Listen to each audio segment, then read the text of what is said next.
So this one also, again, just sorry for all the bad news on the legislative front, but House Bill 3903 by John Pfeiffer seeks to keep individuals on death row or those serving terms of life without the possibility of parole from seeking commutations. It prohibits the Pardon and Parole Board from hearing cases based on claims of innocence. That is just... I mean, obviously, this is directly targeted at Julius Jones. 100%. I think we know what this is about, and I ain't gonna say what this is about. Yeah. But we know what this is about. And read the bill. It's really interesting because I can't even read the bill, bro. What is the point in having a pardon and parole board? Right. I mean, yeah. If you don't even actually, what is it? I think Adam Luck and now another member of the board of Kelly Doyle. Yeah, because the two people who actually believe in some type of transformative and restorative justice and are death penalty abolitionists to an extent they would call themselves, I guess. This man wants as much executive power as he possibly can consolidated in his position. Do not be surprised if he wins another term and he realizes that he doesn't have a pathway forward, and all of a sudden start talking about term limits being gone. Like, do not be surprised when that conversation happens. If he does not have a pathway forward, they will break the rules in order to change it for themselves. And this is the exact, root of all of that. Taz, you got to think deeper than that. Yeah, Kevin Stitt is not the one asking for this. No. I'm not going to say a lot about it, but Kevin Stitt... what sense does it make for Kevin Stitt to ask for this? It just takes away his power. It takes away his power when he gets to decide who's on the Pardon and Parole Board.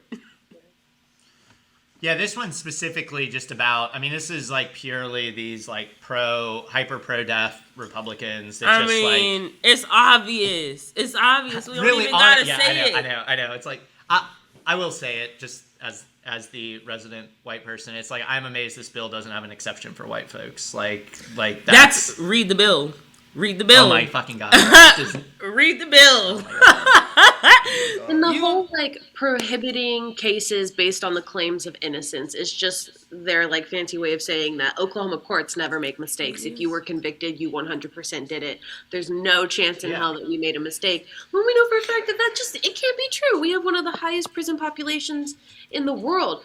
Obviously, some innocent people are in there. And if we take away this process, then we're just wasting more tax dollar money on the wrong people. It's we all wait, but and then you think within even the last couple of decades, Oklahoma County itself has had a DA, fucking Bob Macy, who's had a third of his death penalty convictions overturned. Right. And you're saying you're not even gonna hear claims of innocence, and you've already had yeah, and the evidence, I don't remember what she was, but she was a forensic analyst that came out last summer that she had been incompetent on a number of cases and mishandled evidence or completely or just made it up. So we know that there's tons of innocent people in there, and we're just trying to make it impossible for them to ever see true justice. Oh, there it is. Okay, so I'm gonna show it because Adriana read the bill and deserves credit for pointing this horrid fact out. So I just told y'all to read the bill. That's all I said. I'm pulling it up. So this only applies for a crime committed prior to July 1st, 1998. Any person in the custody of the Department of Corrections shall be eligible for consideration for parole. And then it changes a bunch of stuff basically to say no inmate sentenced to life without parole. But the reason they did that is so that it would catch Julius Jones, but not catch Richard Glossop.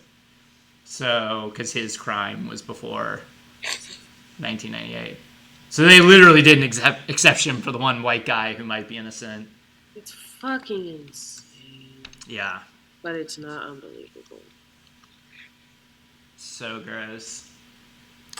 I think it was last week's episode I talked about how important it is to actually read these legislations because they really, really, really are dangerous and egregious. And, you know, I want to give a shout out to the people like Cindy Wynn and Nicole McAfee and Nicole Poindexter who really keep me. That's who I go to on Twitter to pretty much figure out my policy stuff. There are a couple others, but those are like the top 3 off the top of my head.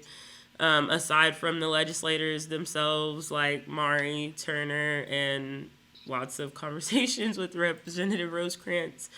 But you have to read these bills because you cannot take them at face value for what people are giving you the gist of. And some of them are long as hell. Some of them are long as hell. This one's pretty long. Somebody's saying this is the original bill. The one I pulled, it says it's the committee substitute. So and it was dated from like the other day. So I think back in the day. I think this is the right language. So yeah, so this was heard in committee on Wednesday. Yeah. So.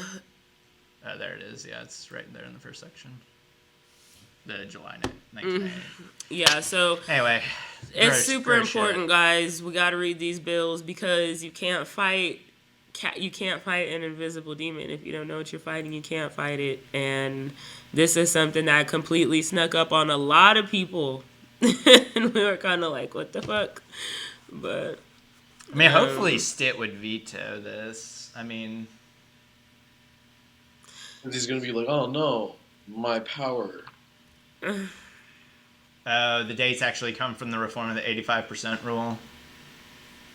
Those dates have been in statute for a while. Okay, yeah, that's a good point. Yeah, because it didn't modify those. The 85% rule in the 94 crime bill? No, well, we have an 85% law where anyway, truth to sentencing. Yeah, but it's a local statute. But yeah, they're right. This is because this isn't lined through. So anything that's been like lined through is the new law. So this has been in statute for a while. So whatever this section is. I don't know. I mean, it just happened. It just happens to have the effect of applying to like a Julius Jones or a more recent crime versus someone who committed their crime a long time ago. Either way, this still is fucked up. There's right now, y'all. Right now, there's an innocent man who has been in Lexington prison for 14 years, and I think his case is about to come in front of the Pardon and Parole Board.